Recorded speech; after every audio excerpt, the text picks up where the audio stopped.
ഭാര്യമാരെയും മക്കളെ എന്നല്ല, മക്കളെയും ഭാര്യയും അങ്ങനെയല്ലേ പറയാൻ പറ്റുള്ളൂ. ഒരു ഏക ഭാര്യ വ്രതം. ആ ഒരു പൊരിഞ്ഞതല്ലേ, എന്ത് പറ്റി? അതിവിടെ അത് തല്ലി കഴിഞ്ഞു, പോയി രണ്ടും കൂടെ പോയി വെട്ടിച്ച് കൊടുക്കാന്ന് പറഞ്ഞു. അല്ലെങ്കിൽ ഇന്ന് ഇവിടെ ഒരാൾ മതി കേട്ടാ ഞങ്ങളുടെ വീട് തിരിച്ചു വെക്കാൻ. ഒറ്റ ഒരാൾ 50 പേരുടെ ഗുണം ചെയ്യല്ലോ. ഞാൻ പോയി രക്ഷപ്പെട്ടു. മുട്ടനടിയായിരുന്നടാ, മുട്ടനടി. കൊണ്ടുപോയില്ലെങ്കിൽ ഇന്ന് ഇവിടം തിരിച്ചു വെക്കുമെന്ന് അറിയാം. അച്ഛന് പേടിയാ. അവരെയും ചേട്ടനെയും മകനെയും നേരിൽ കാണണമെന്നുണ്ട്. സ്ഥലം പറഞ്ഞു തന്നവരെ. എൻ്റെ സ്ഥലം ചെങ്ങന്നൂര് ചെറിയനാട് ഇതേണ്ട. എൻ്റെ ചേട്ടൻ ഓട്ടോക്കാരൻ ചേട്ടൻ ഇപ്പം പോയി. ഇപ്പം കൊച്ചിനെയും കൊണ്ട് മുടി വെട്ടിക്കാൻ പോയി. ഇന്ന് സ്പോർട്സിന് പോകുന്നുണ്ട്. അപ്പോൾ അവിടെ മുടി വളർത്തി വെക്കാൻ പറ്റത്തില്ല, സാർ സമ്മതിക്കത്തില്ല.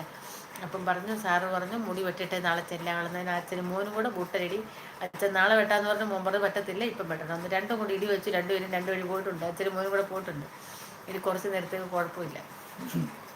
അല്ലെങ്കിൽ ഇടിയ ഒരാൾ മതി. നിങ്ങൾക്കൊന്നും അറിയത്തില്ല, ഞങ്ങളുടെ വീട്ടിൽ